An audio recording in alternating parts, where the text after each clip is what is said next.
এই জন্য জুমার নামাজ, ঈদের নামাজ, ধর্মীয় ভালো বড় কোনো উৎসবের জন্য আলাদা পোশাক, একটু উত্তম পোশাক পরিধান করা, এটা ইসলাম উৎসাহিত করে।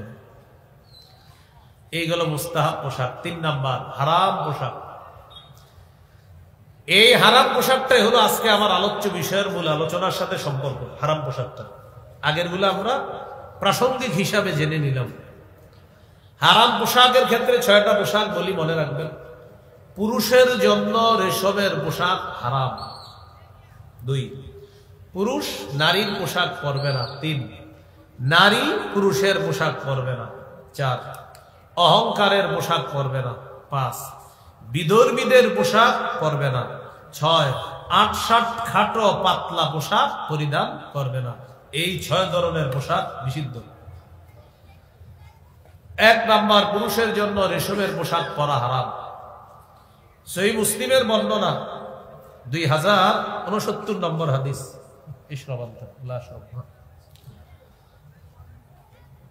এই হাদিসের মধ্যে আছে রাসূলুল্লাহ সাল্লাল্লাহু আলাইহি সাল্লাম বলেন, লা তালবাসুল হারীরা, তোমরা রেশমের পোশাক পরিধান করবে না। ফাইন্নাহু মান লাবিসাহু ফিদ দুনিয়া লাম ইয়ালবাসহু ফিল আখিরাহ, যে পুরুষ দুনিয়াতে রেশমের পোশাক পরিধান করবে সে আখিরাতে রেশমের পোশাক পরিধান করতে পারবে না। হাদিস থেকে বোঝা যায় মুসলিম পুরুষের জন্য দুনিয়াতে রেশমের পোশাক হারাম, জান্নাতে মুসলিম পুরুষের জন্য রেশমের পোশাক হালাল। সহিহ বুখারীর বর্ণনা 5633 নম্বর হাদিস। এই হাদিসের মধ্যে রাসূলুল্লাহ সাল্লাল্লাহু আলাইহি সাল্লাম বলেন, ফাইন্নাহা লাহুম ওয়া লাকুম ফিল আখিরাহ। এই বাক্যটা আমি মাঝে মাঝে একা একা বলি, অনেক পছন্দনীয় একটা বাক্য। আমার সাথে একটু বলেন, অনুবাদ করুন পরে বলেন, ফাইন্নাহা লাহুম ওয়া লাকুম ফিল আখিরাহ।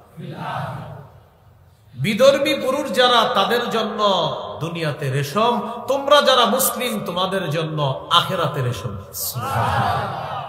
এটা হলো এই বাক্যের অনুবাদ। ফাইন্নাহা লাহুম, রেশম বিধর্মীদের জন্য দুনিয়াতে, আর তোমরা যারা আমার পুরুষ উম্মত আছো, ওয়ালাকুম ফিল আখিরাহ, আমার মুসলিম পুরুষ উম্মত তোমরা যারা, আখিরাতে রেশম তোমাদের জন্য। তাহলে বলেন, দুনিয়ার জীবন ক্ষণস্থায়ী না চিরস্থায়ী? তো এরা ক্ষণস্থায়ী রেশম পরবে। আমরা যদি এই ত্যাগটা করতে পারি, ধৈর্য ধরতে পারি, এটা যদি দুনিয়াতে না পড়ি, তো চিরস্থায়ী জীবনে ইনশাল্লাহ আমরা চিরস্থায়ী ভাবে রেশম পড়তে পারবো। সহিহ বুখারীর বর্ণনা 5837 নম্বর হাদিস। এই হাদিসের মধ্যে আছে হযরত হুযায়ফা রাদিয়াল্লাহু তাআলা আনহুর বর্ণনা। তিনি বলেন, নাহানান নবী সাল্লাল্লাহু আলাইহি ওয়াসাল্লাম আন নাশরাবা ফি আনিয়াতিদ যাহাবি ওয়াল ফিদ্দাতি ওয়া আন নাকুলা ফিহা ওয়া আন লুবসিল হারিরি ওয়াদ দিবাত ওয়া আন নাজলিসা আলাইহি। রাসূলুল্লাহ সাল্লাল্লাহু আলাইহি সাল্লাম আমাদেরকে স্বর্ণ রূপার পাত্রে পানাহার করতে নিষেধ করেছেন, পাতলা রেশম মোটা রেশম করতে নিষেধ করেছেন, রেশমের উপর বসতে নিষেধ করেছেন। অনেক বাসায় বেড়াইতে যাবেন, এই সোফা চেক করে বসবেন, আমি ওটা চেক করে দেখি না ঠিক আছে না। সোফার মধ্যে রেশমের সুতা থাকে, পিছনে একটা ছোট্ট বালিশ থাকে, জানি না একটু বড় আছে, ওই ছোট্ট বালিশটা রেশমের সুতা দিয়ে কারুকার্য করা থাকে। আপনি যখন এটা দেখবেন, এইটা আপনি হেলান দিয়ে বসবেন না। আপনার সাথে যে মহিলারা যাবে, আপনার স্ত্রী যাবে, আপনার কন্যা যাবে, তাদেরকে বলবেন ওটাতে বসতে, তাদের জন্য এটা হালাল। আপনি রেশমের পোশাক পরবেনও না, এটার উপরে বসবেনও না।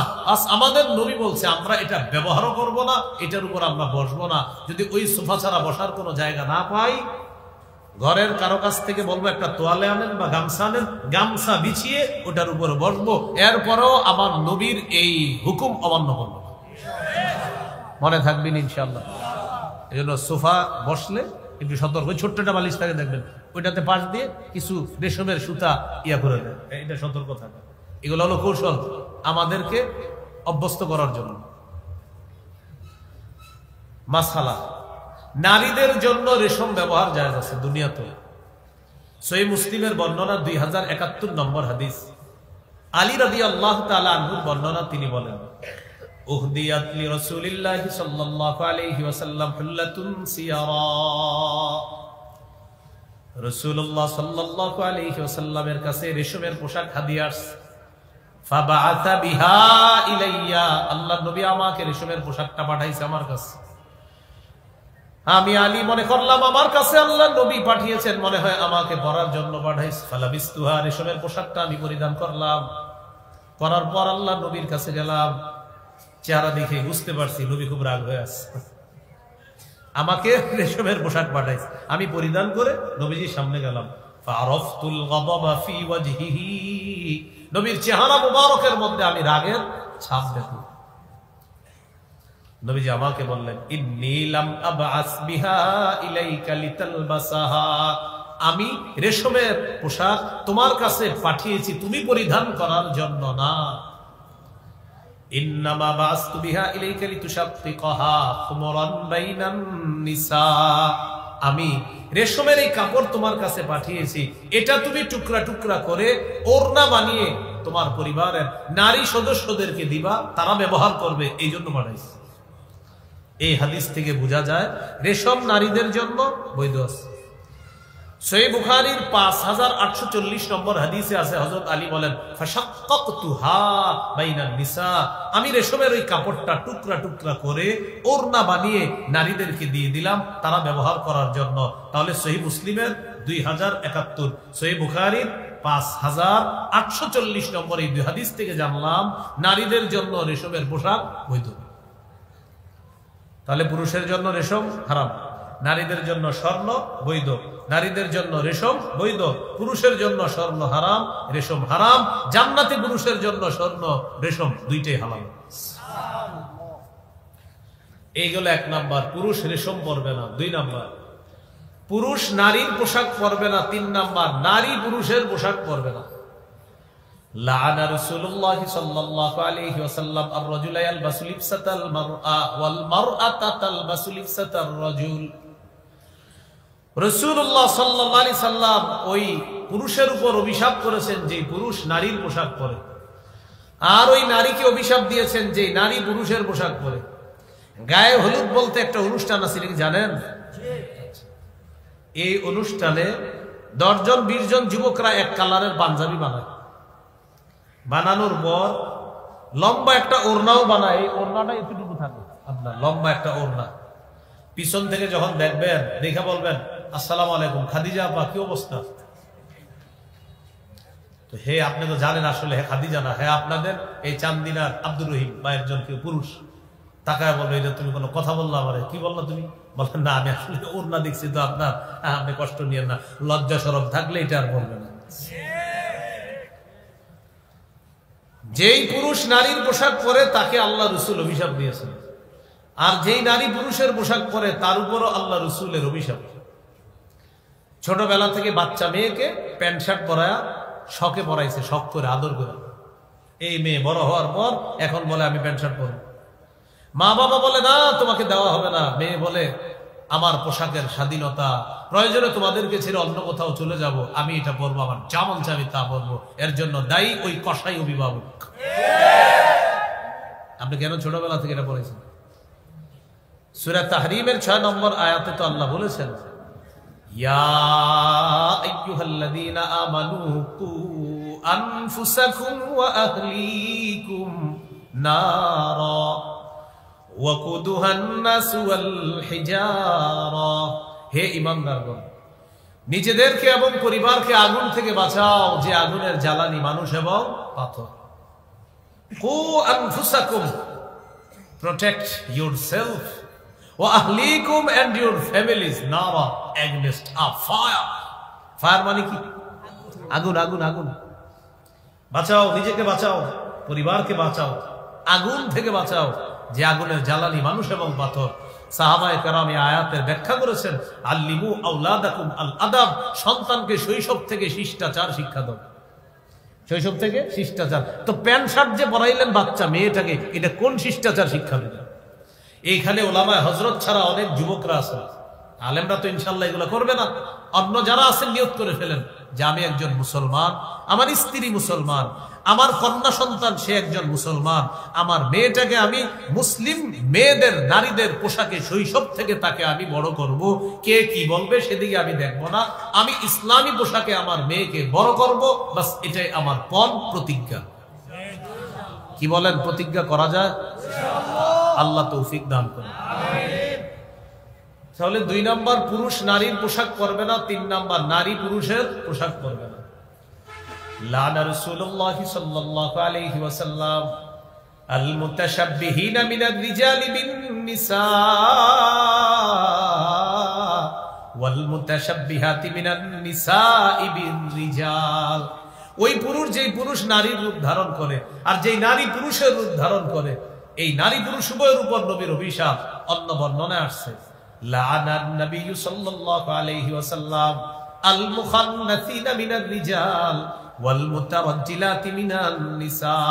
অনুবাদটা সবাই মিলে করি, চলেন বলেন। পুরুষ বেশি, নারীকে, নারী বেশি, পুরুষকে নবীজি অভিশাপ করেছেন। অনেক ছেলেদের দেখবেন কান ছিদ্র করা, কানের দুল পরা। এটা আপনি কি বলবেন? পায়ে ধরে বলবেন, বন্ধু তুমি এটা পরবা না, এটা হারাম, এটা তুমি কি করলা, তোমার কানে তুমি দুল পড়ছো, তো লজ্জা শরমের একটা ব্যাপার আছে। 4 নাম্বার অহংকারের পোশাক। قال رسول الله صلى الله عليه وسلم من لبس ثوب شهرة وفي رواية شهرة من لبس ثوب شهرة ألبسه الله يوم القيامة ثوب مذلة। রাসূলুল্লাহ সাল্লাল্লাহু আলাইহি সাল্লাম বলেন, কেউ যদি প্রসিদ্ধির পোশাক দুনিয়াতে পরে, খ্যাতির পোশাক, আমার নাম কাম হবে, সুনাম হবে, সুনাম সুখ্যাতির পোশাক, কিয়ামতের ময়দানে আল্লাহ তাআলা তাকে লাঞ্ছনার পোশাক পরায় দেবে। 5 নাম্বারটা মন দিয়ে শুনেন, বিধর্মীদের পোশাক। কার পোশাক? এটা আমরা পরবো না। আব্দুল্লাহ ইবনে আমর ইবনুল আস রাদিয়াল্লাহু তাআলা আনহু বলেন, রাআ রাসূলুল্লাহ সাল্লাল্লাহু আলাইহি ওয়াসাল্লাম আলাইয়া তাওবাইনি মুআসসারাইন। নবীজি আমার শরীরে 2 জোড়া পোশাক দেখেছে, রঙিন। এই পোশাকের কালার গুলা সুন্দর না। নবী আমাকে বললেন, এই তুমি এগুলা কি পরছো?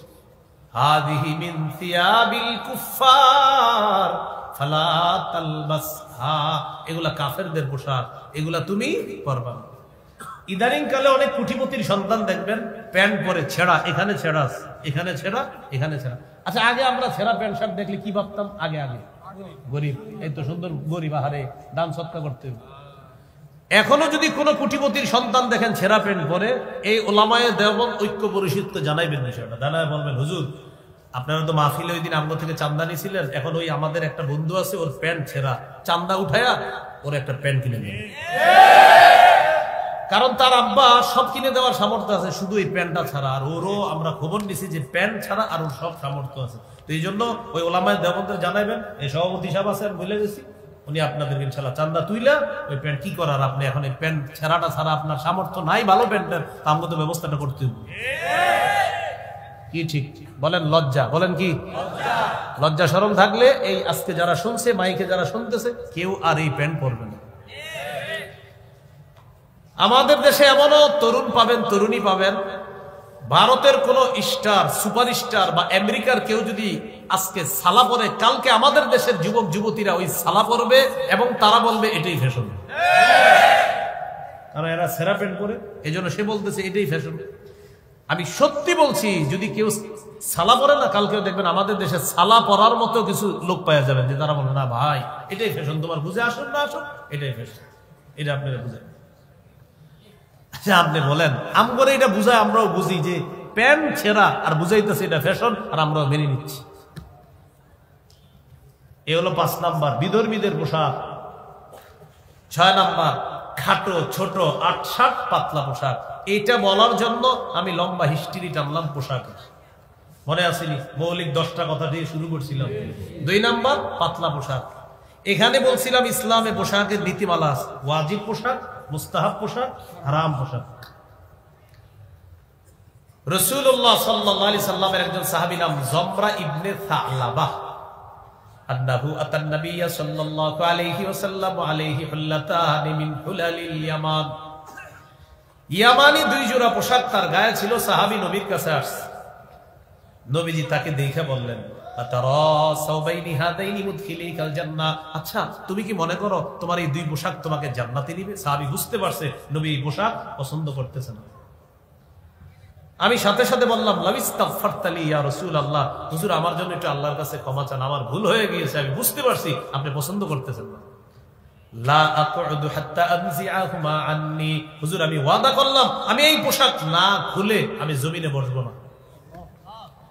আমি যাব, খুলবো, অন্য পোশাক পরবো, সভ্য আদর্শ ইসলামী পোশাক পরবো, এরপর জমিনে বসবো। নবীজি বললেন, আল্লাহুম্মা গফিরলি জামরা, আল্লাহ আপনি আমার এই সাহাবী জামরা ইবনে সালামাকে মাফ করে দেন। সহিহ মুসলিমের বর্ণনা 2198 নম্বর হাদিস। এই হাদিসের মধ্যে আছে, সিনফানে মিন আহলিন নার লাম আরাহুমা, নবী বলেন দুই শ্রেণীর জাহান্নামী যাদেরকে আমি দেখি নাই। কয় শ্রেণী? এক নাম্বার, কওমুন মাআহুম সিয়াতুন কাআদনাবিল বাকরি ইয়াদরিবুনা বিহান নাস। এক নাম্বার এমন সম্প্রদায় যাদের কাছে গরুর লেজের মতো চাবুক থাকবে, লাঠি থাকবে, এই লাঠি দিয়ে মানুষকে আঘাত করবে, জুলুম নির্যাতন করবে, অত্যাচার করবে, তাদের ঠিকানা হবে জাহান্নাম। এক নাম্বার। দুই নাম্বার, ওয়ানিসাউন কাসিয়াতুন আরিয়াত মাইলাতুন মুমিলাত। দুই নাম্বার এমন নারী, যেই নারীরা পোশাক পরার পরেও উলঙ্গ, নাউজুবিল্লাহ পড়ে। এটা আবার কেমন পোশাক? এমন পাতলা পোশাক। মাইলাত, যে পোশাক নিজে অন্যের দিকে আকৃষ্ট হয়। মুমিলাত, অন্য পুরুষকে নিজের দিকে আকৃষ্ট বানায়।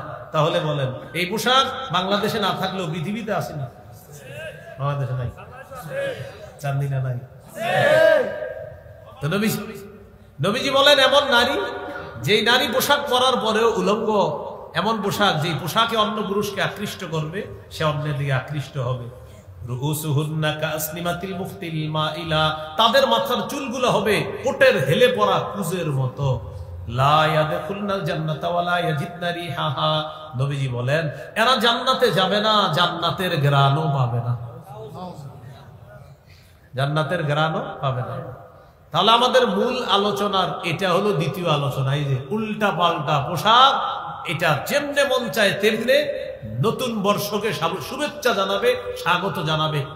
কোথায় পোশাক আর কোথায় কি এদিকে লক্ষ্য করা হবে না। বলবে কি নতুন বছরকে স্বাগত জানাবে কিভাবে?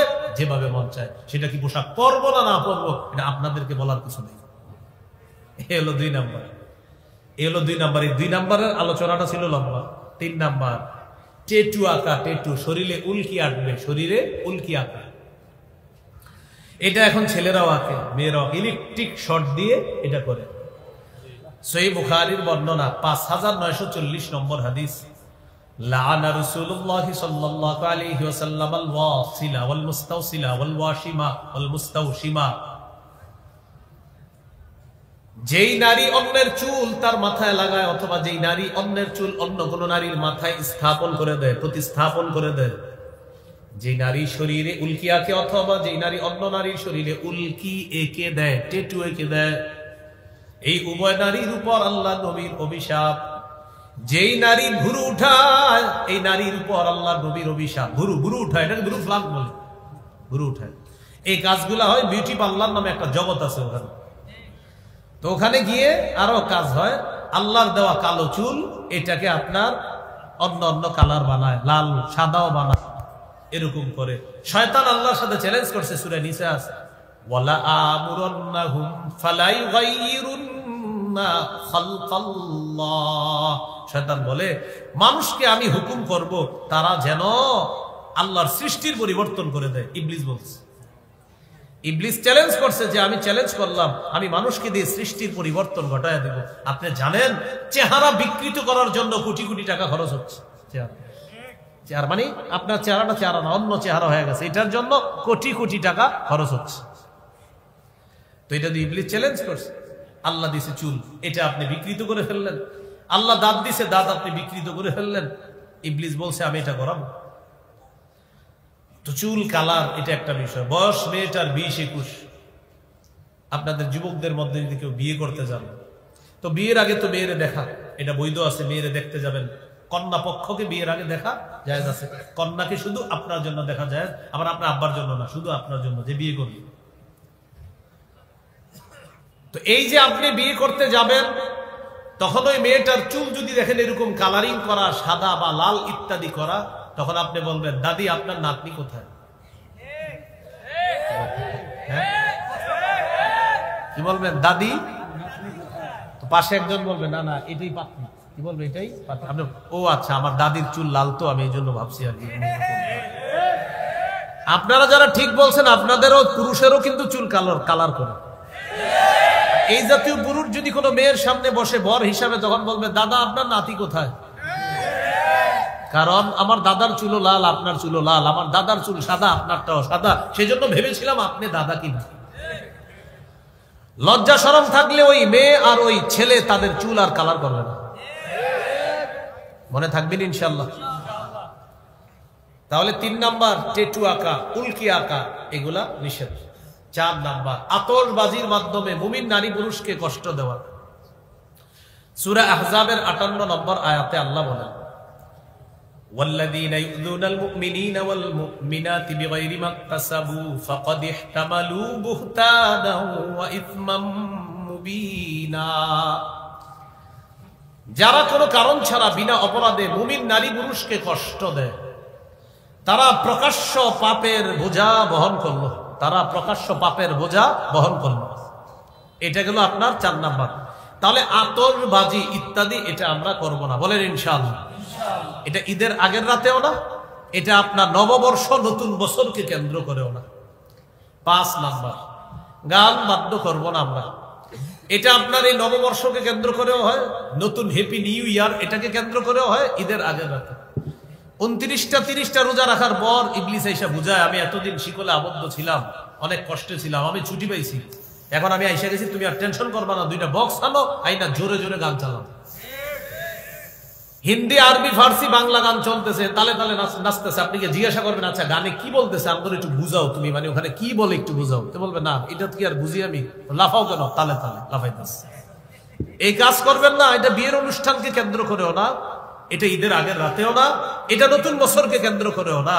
শুধু একটা কথা মনে রাখবেন, আল্লাহ রসুলের কোরআন তেলাওয়াত শোনা, এটাকে বাধাগ্রস্ত করার জন্য মক্কার কাফের বিদেশ থেকে নর্তকী নায়িকা গায়িকা আর গান গল্প ক্রয় করে আনছে, যেন কাফেররা নবীর কোরআন তেলাওয়াত না শুনে এই নায়িকাদের গায়িকাদের গান বাদ্য মিথ্যা গল্প কাহিনী শুনে। সূরা লুকমানের 6 নম্বর আয়াতে আল্লাহ এটা বলেছেন, ومن الناس من يشتري لهو الحديث ليضل عن سبيل الله بغير علم। যারা আল্লাহর রাস্তায় মানুষকে পথভ্রষ্ট করার জন্য, আল্লাহর রাস্তা থেকে সরানোর জন্য মিথ্যা গান গল্প নর্তকী ইত্যাদি তাদেরকে ক্রয় করে, না জেনে যারা এটা করে, শেষে আসছে উলাইকা লাহুম আযাবুম মুহিন, তাদের জন্য অপমানজনক শাস্তি রয়েছে। নাউযুবিল্লাহ। হাদিসে রাসূল সাল্লাল্লাহু আলাইহি ওয়াসাল্লাম বলেছেন, লা তাবিউল কাইনাতি ওয়াল মুগান্নিয়াত ওয়া লা তাশতারুহুন্না ওয়া সামানুহুন্না হারাম। গায়িকা নায়িকা কিনবা না, বেচবা না, এটার উপার্জন হারাম। বাংলাদেশের কাউকে এই গান বাদ্যের জন্য বিদেশে পাঠাবা না, বিদেশের কাউকে এনে 3 কোটি টাকা দিবা না। এক্সপোর্ট ইম্পোর্ট নিষেধ। এটা যেমন ঠিক বলছেন, বুঝা শুনা বলতেছেন তো। এবার যে গান ডাউনলোড করলেন, টাকা খরচ হয়নি? আরে গান ডাউনলোডে টাকা খরচ হয় না? তো সেখানে এই যে কিনলেন, এই যে আপনি গান কিনলেন, এখন বলবেন হুজুর বুদ্ধি করে তাহলে ডাউনলোড করবো না, এমনি দেখবো। এমনি দেখলে টাকা খরচ হয়নি? এই হাদিসের ধমকের মধ্যে আপনিও আছেন। যতজন সিনেমা নাটক দেখবেন টাকা খরচ করে, রসুলের ওই হাদিসের অন্তর্ভুক্ত হবে যে নবীজি বলেছেন গান বাদ্য গায়িকা নায়িকা কিনবাও না, বেচবাও না। ডাউনলোড বলেন, সিনেমা নাটক দেখা বলেন, এই হাদিসের অন্তর্ভুক্ত হবে। অতএব এখানে টাকা খরচ করবেন না। 6 নাম্বার মদ খাওয়া, মদ ব্যবসার রেকর্ড হবে, এটা নিয়ে আবার লেখালেখি হবে। মুসলিম প্রধান দেশের মধ্যে হাজী সাহেব, আমি হজ করতে যাওয়ার সময় যেখানে বসলাম, বাম পাশে তাকায় দেখি মদের বার, বাংলাদেশের মুসলমান এয়ারপোর্ট। আমাদের দেশ 90% মুসলমানের দেশ, এখানে আমাদের দেশের এয়ারপোর্টে আল্লাহ মানে জানি না কেন জানি ওই হাজী সাহেবদেরকে বিভিন্ন জায়গায় বসাইতেছে। তো ঘটনাচক্রে আমার ভাগ্য হয়তো এরকম, আমাদেরকে বসাইছে এমন একটা জায়গায়, তো আমি বসে রয়েছি, বাম পাশে তাকায় দেখি মদের বার। বাংলাদেশের মুসলমান দেশের, মুসলিম দেশের এয়ারপোর্ট, আমাদের 90% বেশি মুসলমান, আমরা দাবি করি এই দেশের এয়ারপোর্ট এটা। সূরা মাইদার 90-91 নম্বর আয়াতে আল্লাহ বলেন, হে ঈমানদারগণ, ইন্নামাল খামরু ওয়াল মাইসিরু ওয়াল আনসাবু ওয়াল আজলামু রিজসুম মিন আমালিশ শাইতান। মদ, জুয়া, মূর্তি ভাগ্য নির্ণয়ক কিছু। এটা সর ভাগ্য নির্ণয়ক যা কিছু আছে, সাপ, টিয়া পাখি, ময়না পাখি হাতের রেখা দেখান আপনারা, দেখার পর বলে ওহো সমস্যা হালকা আছে, 3002 টাকা দিলে সমাধান হবে, এরকম বলে।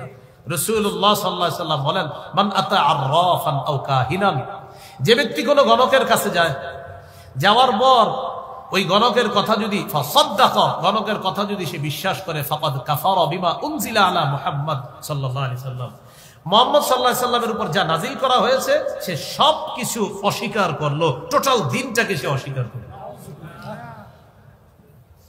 তো এই যুগে আবার অনেক মানুষ মদের নামটা পাল্টায় দিবে, বিয়ার নাম দিবে কি, এটাও নবী হাদিসে বলছে, মানুষ যে মদের নাম পাল্টায় দিবে।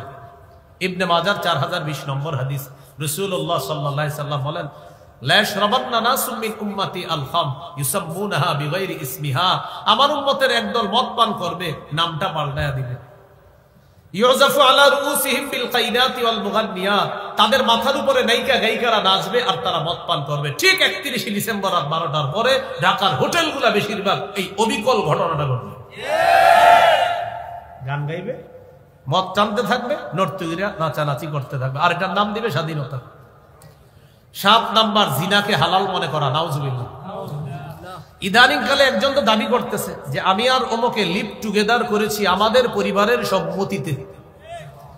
লিভ টুগেদার মানে বালেগ ছেলে বালেগা মেয়ে এক ছাদের নিচে একসাথে স্বামী স্ত্রীর মতো থাকবে, কিন্তু স্বামী স্ত্রী না। আবার মুখ খুলে খুলে বলতেছে আমরা একসাথে ছিলাম, আমাদের মা বাবার সমর্থন আছে, এবং বলতেছে কি বলতেছে দেখেন না, বাংলাটা আপনারা হাসবেন শুনলে, যে আমাদের দেশে ডিভোর্স এখন নরমালাইজ হয়ে গিয়েছে, লিভ টুগেদারটাও নরমালাইজ হবে। শেষে লেখছে ইনশাআল্লাহ, লিভ টুগেদার নরমালাইজ হবে, শেষে লেখা ইনশাআল্লাহ, এটা লেখা।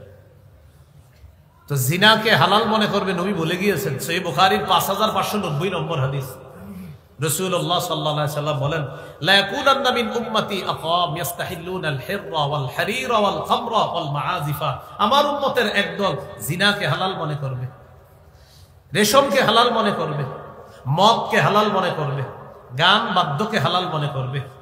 আপনি সারা বছর মেয়েটাকে পাহারা দিবেন, কোচিং সেন্টারে মা নিয়ে গেছে, বাবা নিয়ে গেছে, ভাই নিয়ে গেছে, একদিনের জন্য ছেড়ে দেয়, বলে থাকে একটা দিন একটু এনজয় করুক, একদিনের জন্য ছেড়ে দেয়। আপনি জানেনও না আপনার মেয়েকে আপনি কোথায় পাঠাচ্ছেন। জিনাকে হালাল মনে করা, ওই দিন যে কি হয় সেটা আপনার মাথায়ও নাই। কিছু বলতে যাবেন, এই লিভ টুগেদার করেছে যদি বলেন এটা কেন বললাম, এটা কেন করেন আপনারা, জবাব দিবে এটা আমাদের ব্যক্তি স্বাধীনতা। বলবে ইটস আওয়ার ফ্রিডম, এটা আমাদের স্বাধীনতা।